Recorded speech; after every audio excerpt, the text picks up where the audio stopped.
اسی کو سجتی ہے، اسی کے لیے لائق ہے کہ جس کے سوا کوئی عبادت کے لائق نہیں، جو بڑا مہربان ہے، بہت کریم ہے، حد سے زیادہ نوازنے والا، کرم فرمانے والا، توبہ کو قبول فرمانے والا، گناہوں کا معاف فرمانے والا، درجات کا بلند فرمانے والا، بے پناہ بلند و بالا شانوں والا بادشاہ کہ جس کے فضل و کرم کی نہ تو کوئی انتہا تھی، نہ ہے اور نہ ہو سکتی ہے، جس کا فضل اس کے غضب کے اوپر حاوی ہے،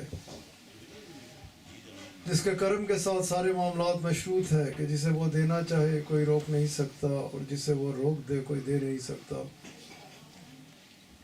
اور بے پناہ درود و سلام ہمارے آقا و مولا، ہمارے جانوں کے بادشاہ، حاضر و ناظر، مختار کل، اللہ کریم کے حبیب صلی اللہ علیہ وآلہ وسلم کی ذات اعلیٰ کے اوپر کہ جن کے مقام کو، جن کی شان کو اور جن کی حقیقت کو آپ کے رب کے علاوہ کوئی اور جانتا نہیں، جن پہ درود و سلام بھیجتا ہے تو اللہ کریم، جن کی آنے والی آن کو پہلی آن سے بلند تر فرما رہا ہے تو اللہ کریم، جن کے چہرہ مبارک کو ہر وقت، ہر لحظہ، ہر آن اپنی نگاہوں کا محور و مرکز بنا کے رکھے ہوئے ہے تو اللہ کریم، جن کے ذکر پاک کو خالصتاً آپ ہی کی خاطر بلند فرمانے کا اعلان فرمائے تو اللہ کریم، جن کی اطاعت کو اپنی اطاعت قرار دے تو اللہ کریم، اور جن کی اتباع کو اپنی عبادت، اپنی بندگی قرار دے تو اللہ کریم۔ اور ہم سب کو ہر وقت، ہر لحظہ، ہر آن اپنے مولا کریم سے یہی دعا مانگنی چاہیے کہ ہمارے کریم رب اپنے فضل سے، اپنے کرم سے ہم سب کو اپنے حبیب صلی اللہ علیہ وآلہ وسلم کی ایسی کامل اتباع نصیب فرما کہ جو ذریعہ بن جائے ہم سب کے لیے اپنے آقا علیہ الصلوۃ والسلام کی خوشنودی کو پاتے ہوئے اپنے رب کی رضا کو حاصل کرنے کا، کہ کامیاب وہی ہے، فلاح اسی نے پائی کہ جس نے اپنی زندگی کو رسول اللہ صلی اللہ علیہ وآلہ وسلم کے احکامات و فرمودات کے تابع بسر کیا۔ الحمدللہ اس کے فضل، اس کے کرم اور اس کی عطا کردہ توفیق کے ساتھ اس وقت ہم سب اپنے اس خوبصورت محبت والے دوست شوکت صاحب کے گھر میں اس محفل میلاد پاک میں حاضر ہیں۔ خوبصورت محافل سجی، خوبصورت محبت کا اظہار کیا دوستوں نے، محبت میں اکٹھے ہوتے رہے، محبت میں بیٹھتے رہے اور محبت کی ہی باتیں ہوتی رہی۔ کوشش ہر بندے کو یہی کرنی چاہیے کہ اس کا وجود جو ہے وہ اسی انداز سے دنیا میں رہے کہ اس کے وجود سے، جیسے میں آیا تو محفل میں تو راجہ صاحب بیان فرما رہے تھے، خوبصورتی سے آقا علیہ الصلوۃ والسلام کی محبت کا ذکر فرما رہے تھے، فیصل صاحب نے خوبصورت گفتگو فرمائی، قاری صاحب بات فرما رہے تھے میلاد پاک کی۔ میلاد پاک کا انعقاد، محافل میلاد پاک کو سجانا، ان میں اکٹھے ہونا، بیٹھنا، کیونکہ رسول اللہ صلی اللہ علیہ وآلہ وسلم کی آمد پاک، میرے اور آپ کے نبی پاک علیہ الصلوۃ والسلام کی آمد پاک ہے ہی اسی انداز سے، اسی شان سے آپ تشریف لائے ہیں دنیا میں کہ آپ کے رب نے خود فرمایا کہ آپ تشریف لائے، اور آپ کے ذریعے سے اللہ تعالیٰ نے آپ کے تشریف لانے سے، آپ کی آمد پاک سے جو مخلوق کو حاصل ہوا وہ یہ کہ نفرتیں ختم ہوئی اور محبتیں عام ہوئی،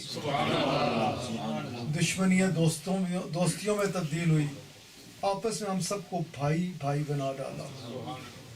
آپ صلی اللہ علیہ وآلہ وسلم کی آمد پاک ہے اسی انداز سے کہ آپ عالمین کے لیے رحمت بن کر تشریف لائے ہیں، اور آپ صلی اللہ علیہ وآلہ وسلم کی محافل میں ہمیں ملتا بھی یہی ہے۔ قبلہ صاحب کے خوبصورت بیانات ہوئے مختلف مقامات پہ اسکاٹ لینڈ میں، رات ابھی ذکر بھی ہوا کہ رات گلاسکو میں بھی قبلہ صاحب اپنے آقا علیہ الصلوۃ والسلام کی محبت میں ڈوب کر جو پیغام دے رہے تھے کہ آپ کی محبت ہمیں سکھاتی کیا چیز ہے، آپ کی اتباع، آپ کی غلامی، آپ کے احکامات و فرمودات پہ سچے دل سے عمل کرنا، آپ صلی اللہ علیہ وآلہ وسلم اور کیونکہ اللہ کریم نے بھی بڑے واضح طور پہ قرآن کریم میں یہ فرمایا کہ جو رسول اللہ صلی اللہ علیہ وآلہ وسلم تمہیں دیں وہ لے لو، اور جس سے آپ علیہ الصلوۃ والسلام روک دیں اس سے رک جاؤ۔ اب رسول کریم شہنشاہ العالم صلی اللہ علیہ وآلہ وسلم، کیونکہ ہمارا دین جو ہے یہ ایک مکمل ضابطہ حیات ہے کہ ہمیں ہر پہلو کے بارے میں مکمل رہنمائی عطا فرماتا ہے، ہمیں اس سے رہنمائی حاصل ہوتی ہے کہ ہم نے کہاں پر کس انداز سے اپنی زندگی کو گزارنا ہے۔ والدین ہیں تو ان کے لیے مکمل رہنمائی ہے کہ انہوں نے اولاد کے ساتھ کیسی محبت کرنی ہے، اولاد کا کیسا خیال کرنا ہے، اولاد کے حقوق کو کس طرح سے سامنے رکھنا ہے۔ اولاد ہے تو ان کے لیے بھی بڑی بہترین رہنمائی موجود ہے کہ ان کے لیے والدین کا ادب، والدین کے ساتھ کس انداز سے تعلق رکھنا ہے، مکمل طور پہ رہنمائی موجود ہے۔ شوہر کے لیے مکمل طور پہ رہنمائی موجود ہے کہ اس نے بیوی بچوں کے ساتھ کیسے معاملات رکھنے ہیں۔ بیوی کے لیے مکمل رہنمائی ہے کہ اس نے شوہر کے حقوق کا کیسے خیال کرنا ہے، پڑوسی کے بارے میں۔ ہر حوالے سے کوئی ایک ایسا پہلو ہے نہیں جس کے بارے میں ہمیں مکمل رہنمائی نہ ملی ہو۔ اب اگر ہم ان چیزوں پہ عمل کرتے ہیں تو کیا اس سے اللہ کریم یا رسول کریم صلی اللہ علیہ وآلہ وسلم کو کوئی فائدہ پہنچنے والا ہے؟ نہیں۔ جب ان احکامات و فرمودات پہ ہم عمل کریں گے تو ہماری ذات کو فائدہ پہنچے گا، ہمیں اس سے نفع ہوگا، ہم دنیا میں بھی بڑی پرسکون زندگی گزاریں گے، قبر میں بھی ہمارے لیے راحت ہے، اور روز محشر بھی ہمیں رسوائی کا سامنا نہیں کرنا پڑے گا، بلکہ ادھر بھی ہمارے اوپر اللہ تعالیٰ کی رحمتوں کا نزول ہوگا۔ اس لیے کوشش سب کو اس عمل کی کرنی چاہیے، اور زیادہ یہ کوشش کرنی چاہیے کہ میں کیا کر رہا ہوں۔ ہمارا زیادہ وقت اس میں ضائع ہو جاتا ہے کہ وہ کیا کر رہا ہے، وہ کیا کر رہا ہے، حالانکہ ہمارے سے قبر میں یہ سوال نہیں ہوگا، نہ حشر میں سوال ہوگا۔ ہمارے سے قبر اور حشر میں جو سوال ہونا ہے وہ یہ ہونا ہے کہ تو نے کیا کیا، تو نے زندگی کو کیسے گزارا، تیرا کیا رد عمل تھا فلاں چیز کے بارے میں، تو نے فلاں جگہ پر کیا رول پلے کیا، تو نے کیا نفرتیں پھیلائیں، کیا تو نے لوگوں کے لیے تکلیف کا باعث بنا، یا تیرا وجود تو کیا کرتا رہا، تو نے کیا کیا۔ یہی سوال ہونا ہے، اور اسی پہ ہی ہمیں فوکس کرنا چاہیے، اسی پہ ہی اپنے معاملات کو رکھنا چاہیے کہ میرا وجود میں کیا کر رہا ہوں، میرے سے کیا ہو رہا ہے، کیا میں اپنے آقا علیہ الصلوۃ، کیونکہ رسول کریم شہنشاہ العالم صلی اللہ علیہ وآلہ وسلم آپ کی اتباع میرے اور آپ کے اوپر فرض ہے۔ ہمارے رب کی رضا کا واحد ذریعہ رسول اللہ صلی اللہ علیہ وآلہ وسلم، آپ علیہ الصلوۃ والسلام کی تعلیمات ہیں۔ اب جو محبت کی بات ہے، 2-4 منٹ میں اپنی بات کو سمیٹ لوں گا، بھرپور توجہ دیا کرے تاکہ بات سمجھ بھی آئے، سیکھے بھی، اور اللہ سے دعا کیا کریں، یہ نہیں تو کٹ سنی تھے تو بار کچھ سمجھے، کچھ سیکھے اور کچھ عمل کی کوشش کرے۔ آپ علیہ الصلوۃ والسلام کی محبت کہ آپ سے مجھے سب سے زیادہ پیار ہے، اللہ ہی اللہ، سبحان اللہ، اترو بھی آگے نعت ہی پڑھ لی،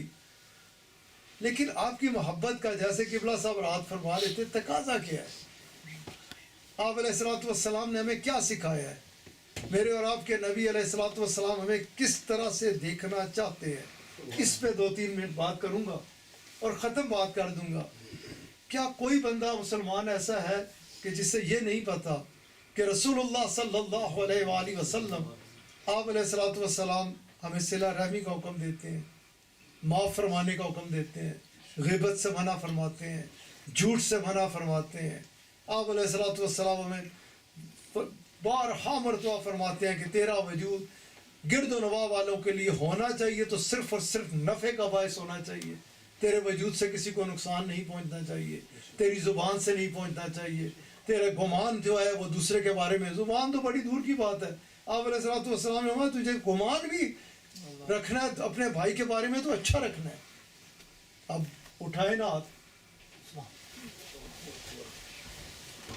مطلب یہ سوچ کے اٹھائیں کہ کیا ہم اپنا ذہن، اپنا دل دوسرے بھائی کے لیے پاک رکھتے ہیں؟ بڑا سا کوسچن مارک آ جائے گا۔ بندہ شرمندہ ہو جانے لگ پڑے گا کہ میرے نبی پاک نے تو فرمایا کہ اچھا گمان رکھ، مت بری سوچ رکھ۔ ادھر دو کو آپس میں ویسے تو خسر پھسر کی میں نہ سرگوشی ہیں، لیکن دو کو باتیں میں تو تیرے ذہن میں کبھی یہ خیال نہ آئے کہ وہ تیرے بارے میں کوئی ایسی ویسی بات کر رہی ہیں، بلکہ تیرے ذہن میں یہ خیال پیدا ہو کہ دو بھائی ہیں میرے لیے اچھی بات کر رہے ہوں گے۔ اب آپ ایک لمحے کے لیے سوچیں کہ دو بندوں کو ادھر ہو کے وہ آپ کی طرف دیکھ رہے ہوں اور کوئی بات کرے، آپ کا ذہن یہ کہتا ہے کہ یہ تو آپ کے لیے اچھی بات کر رہے ہوں گے، یا آپ کے دل میں تجسس پیدا ہو جاتا ہے کہ یہ میرے لیے کوئی بری بات کر رہے ہوں گے؟ بڑے آسان سوال بندہ اپنے اندر سے خود جواب دیتا چلا جاتا ہے، اور جب نفی میں جواب آئے نا تو شرم آنی چاہیے، ندامت محسوس ہونی چاہیے کہ ہم کس نبی پاک کے ماننے والے ہیں، انہوں نے ہمیں کیا عطا فرمایا ہے۔ وہ فرماتے ہیں گمان نیک رکھ، سوچ اچھی رکھ، خیال اچھا رکھ، اور آپ نے تو فرمایا جب یہ رکھے گا نا تو یاد رکھیے میرے رب کی طرف سے ہے، کیونکہ رب سب کچھ کرنے والا ہے نا۔ کون ہے دلوں کو پھیرنے والا؟ اللہ ہی ہے نا، دلوں کا اختیار اسی کے پاس ہے۔ اللہ تعالیٰ آپ علیہ الصلوۃ والسلام نے فرمایا کہ جب تو اچھا گمان رکھے گا تو ذہن میں رکھ یہ تیرے رب کی طرف سے ہے، تو تیرے لیے سب اچھی سوچیں پیدا ہونی چلے جائیں گی، اور اگر تو برا گمان رکھے گا تو یہ تیرے نفس کی طرف سے ہے، یہ تیرے جو اندر کی گندگی ہے وہ تجھے، اور پھر ظاہر ہے کام خراب سے خراب تر ہوتے چلے جائیں گے۔ اس لیے میرے پیارے دوستوں ہمیں کوشش اس عمر کی کرنی چاہیے، اور رسول اللہ صلی اللہ علیہ وآلہ وسلم آپ نے ایک ایک چیز پریکٹیکلی کر کے، ایک ایک چیز پریکٹیکلی کر کے ہمیں اس کو سمجھایا ہے، دکھایا ہے کہ دیکھو آپ علیہ الصلوۃ والسلام آپ کے حوالے سے کس قدر کیسے کیسے معاملات، بچوں کو بھی یاد ہے وہ خاتون کیا کرتی تھی، یہ خالی پڑھ کے اور بیان کر دینے کے لیے نہیں، یہ عمل کرنے کے لیے۔ وہ عورت کیا کرتی تھی؟ رسول اللہ صلی اللہ علیہ وآلہ وسلم آپ علیہ الصلوۃ والسلام سے بڑھ کے کوئی ہے؟ راجہ چودھری پیر مولوی ہے کہ اوقات کیا ہے؟ آپ سے بڑھ کر کائنات میں کوئی ہے؟ بعد از خدا بزرگ آپ ہی قصہ، آپ سے بڑھ کر کوئی بھی نہیں، اور آپ ہماری تربیت فرماتے ہیں، آپ ہمیں سنوارتے ہیں، آپ ہمیں سکھاتے ہیں۔ اس لیے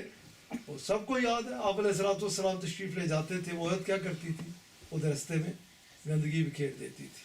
کوڑا کرکٹ ڈال دیتی تھی۔ ایک دن کیا ہوا،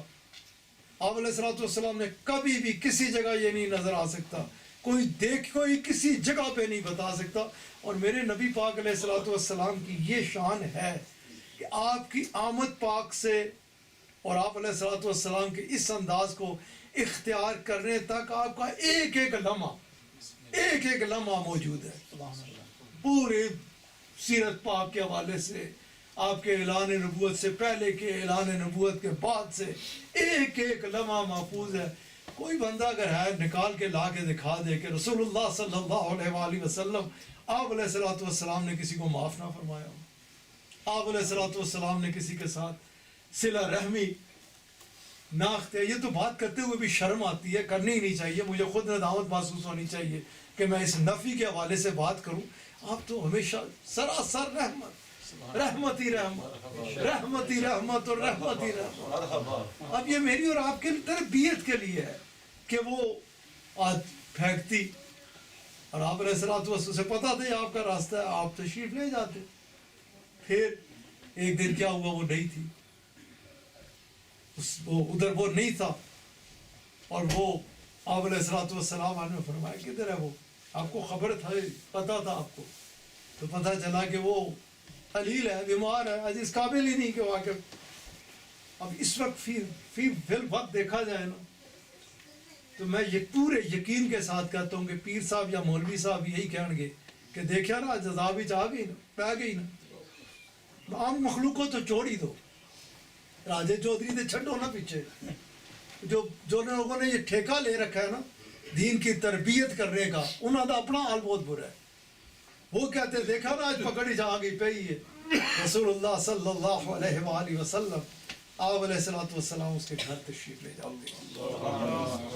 آپ علیہ الصلوۃ والسلام پھر اس سے پوچھتے ہیں تو بیمار ہے، تیرے معاملات، تو کوئی ایسا مسئلہ جو تو نہ کر پا رہی ہو مجھے بتا، میں اپنے ہاتھ سے میں تیرے کام کر دوں، میں تیرے معاملات ٹھیک کر دوں۔ جب اس نے یہ دیکھا نا، یہ حال دیکھا نا، یہ کیفیت دیکھی، اس کے بعد کوئی رستہ اس کے پاس رہ جاتا ہے؟ ہم مسلمانوں کو چاہیے اپنے آقا کی تعلیمات کو لے، خدا کے لیے لو۔ ایک لمحہ رات کو پیر صاحب قبلہ صاحب فرما رہے تھے نا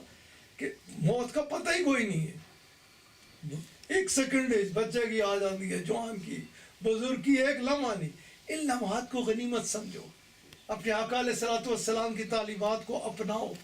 آپ علیہ الصلوۃ والسلام کے کہنے پہ سچے دل سے۔ سب سے بڑی بات تو جو اکثر و بیشتر میں کہتا ہوں، ایک لمحے کے لیے کھڑے ہو کر اس چیز کو قابو کرو، اتنی راحت ملے گی،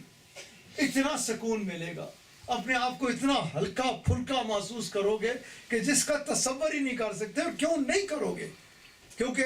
خالق نے بتایا کہ جو یہ دے لو، جس سے روکے رک دو، روک لو اپنے آپ کو۔ اور آپ علیہ الصلوۃ والسلام، آپ تو رحمت ہے، آپ تو دیکھنا ہی ہمیں چاہتے ہیں کہ ہم لائٹ ہوں، سیٹسفائیڈ ہوں، پیس آف مائنڈ ہو۔ ہم خود اپنی جانوں کے دشمن ہیں، ہمارا پسند ہمیں میں نے مار رکھے ہے، اسی کہندے کچھ ہاں کردے کچھ ہاں، لوگوں کے لیے کچھ ہے، اپنے لیے کچھ ہے۔ اس دل کو سخت کیا ہوا ہے، تنگ کیا ہوا ہے۔ میرے پیارے دوستو، خدا کے لیے حقیقت کو سمجھو، آقا علیہ الصلوۃ والسلام کی عرفہ والا تعلیمات کو اپناؤ، آپ علیہ الصلوۃ والسلام کے کہنے پہ عمل کر کے دیکھو، پھر دیکھو کس قدر سکون ہے، کس قدر اطمینان ہے، کس قدر۔ اور جیسے میں بات کر رہا تھا اسی میں بات ختم کرتا ہوں، اس خاتون کے پاس پھر کوئی رستہ رہ جاتا ہے سوائے اس کے کہ بڑے اور آپ کے قدموں پہ سر رکھ کے کلمہ و شریف پڑھ لے کہ ایسے شفیق، ایسے کریم، ایسے مہربان کہ میں کیا سے کیا اور یہ کیا۔ ایک اور خاتون، وہ اس کو پتہ چلا کہ جو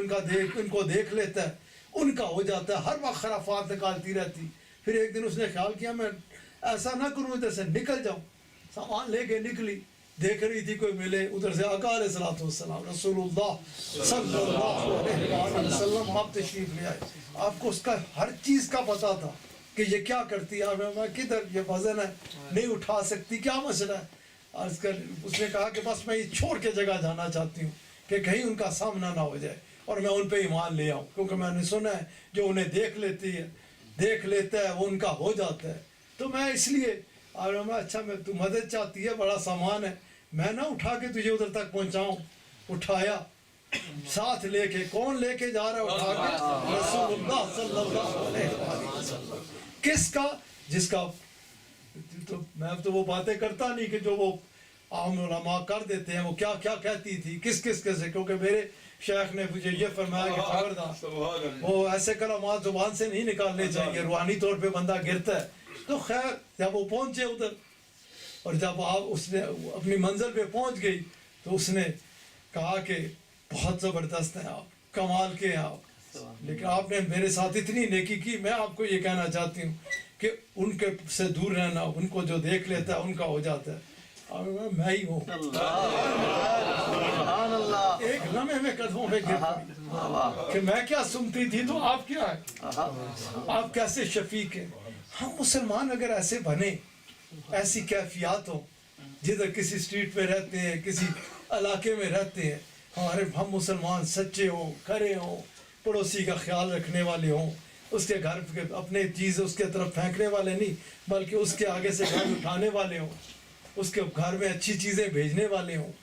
کیسا اچھا امپریشن ہوگا ایز اے مسلم۔ پھر بڑا شوق ہوتا ہے اس کی کھچ لو طریقت، اس کو پکڑ کے لے آؤ، پیر کے ہاتھ میں دے دو، یہ بھی ہمارا پیر بھائی بن جائے۔ میرے پیارے دوستو، ہمارا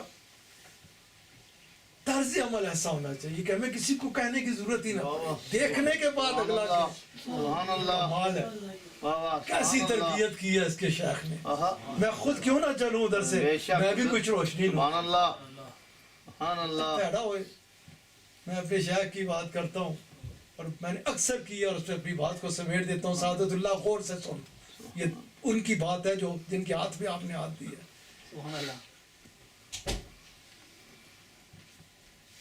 آپ ملتان سے تشریف لا رہے تھے، پنڈی کی طرف آنا تھا، جو برجی لاہور، ادھر سے آپ نے گزرنا تھا، لاہور دے ساتھی ادھر کٹھے ہوئے سن۔ کہ قبلہ عالم رحمۃ اللہ علیہ آپ ٹرین پہ جب تشریف لے جاتے تو اسٹیشن پہ اکٹھے ہو جاتے, بائی روڈ تو جس شہر میں سے گزرنا ہوتا ادھر دوست اپنے اپنے علاقوں میں اکٹھے ہو جاتے کہ ملاقات ہو جائے گی. چوبرجی پہ آپ نے گزرنا تھا, ادھر عباس صاحب پہلے آ کے کھڑے ہو گئے, مثال کے طور پہ بات کر رہا ہوں. فیصل صاحب آئے, عباس صاحب لپ کے سینے سے مل آ کے 2-3 باری گھٹ کے ملے, کیسے ہو, ٹھیک ہو, نال والی دکان تے دیکھا کوئی بوتل شوتل کوئی چیز بھی لے آ کے فیصل صاحب کی پلائی. ادھر سے مہربان صاحب آ گئے. اب یہ دو پہلے ایک میں میزبان تھا, حالانکہ سب ادھر سڑک پہ کھڑے ہیں, ایک تھا, اب 2 مل گئے ان کو ان کی خدمت کرنے کے لیے, انہیں ویلکم کرنے کے لیے. ادھر سے پھر شہزاد صاحب تشریف لے آئے, تنویر صاحب تشریف لے آئے, حسن آ گئے, عبدالعزیز صاحب, مدنی صاحب, اور وہ جو پہلے 5, 2 سے 3, 3 سے 4, 4 سے 5, 5 سے 6, 6 سے 7,